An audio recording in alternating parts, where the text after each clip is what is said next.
السلام علیکم تمام سامعین کو میرا خصوصی سلام۔ آج کا انرجیٹک ریمائنڈر ایک نہایت ہی اہم حدیث کے حوالہ سے ہے۔ جبریل امین نبی کریم صلی اللہ علیہ وسلم کے پاس اللہ کے حکم سے تشریف لے کے آئے اور آ کے 5 نصیحتیں بیان کیں۔ جبریل امین نے کہا، سہل بن سعد رضی اللہ تعالیٰ عنہ اس حدیث کے راوی ہیں کہ اللہ کے رسول صلی اللہ علیہ وسلم نے فرمایا، آتانی جبریل علیہ السلام، جبریل علیہ السلام میرے پاس آئے، انہوں نے مجھ سے کہا، یا محمد عش ما شئت فإنک میت، اے محمد جیسی چاہو زندگی گزار لو، لیکن ایک دن آپ نے اس دنیا سے چلے جانا ہے، آپ نے فوت ہو جانا ہے صلی اللہ علیہ وسلم۔ وَأَحْبِبْ مَنْ شِئْتَ فَإِنَّكَ مَفَارِقُهُ، جیسا چاہو عمل کر لو، اس کا بدلہ ضرور پاؤ گے۔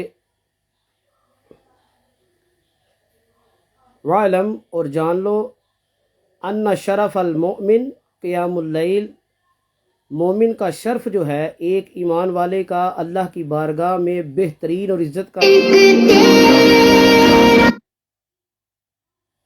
کہ وہ ان شرف المومن قیام اللیل، کہ وہ رات کا قیام کرے، وعزہ استغناہ، اور اس کی عزت کیا ہے،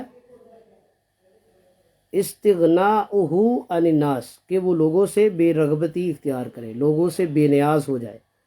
اس روایت کو امام طبرانی رحمۃ اللہ علیہ نے الاوسط میں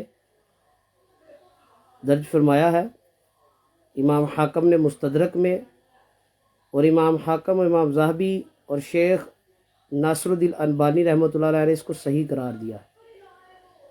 تو یہ نصیحت رسول کریم صلی اللہ علیہ وسلم کے ذریعے اللہ نے ہمیں فرمائیں۔ ان کو لے کے آنے والے جبریل امین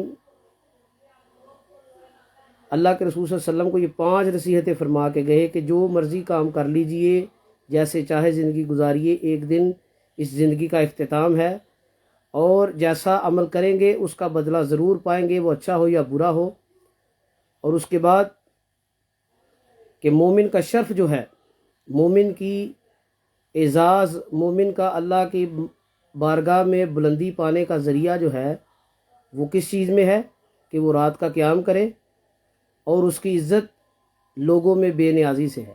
اللہ سے دعا ہے اللہ تعالیٰ مجھے اور تمام سامعین کو اس حدیث پر عمل کرنے کی توفیق عطا فرمائے۔ اقول قولی ھذا واستغفر اللہ لی ولکم ولسائر المؤمنین۔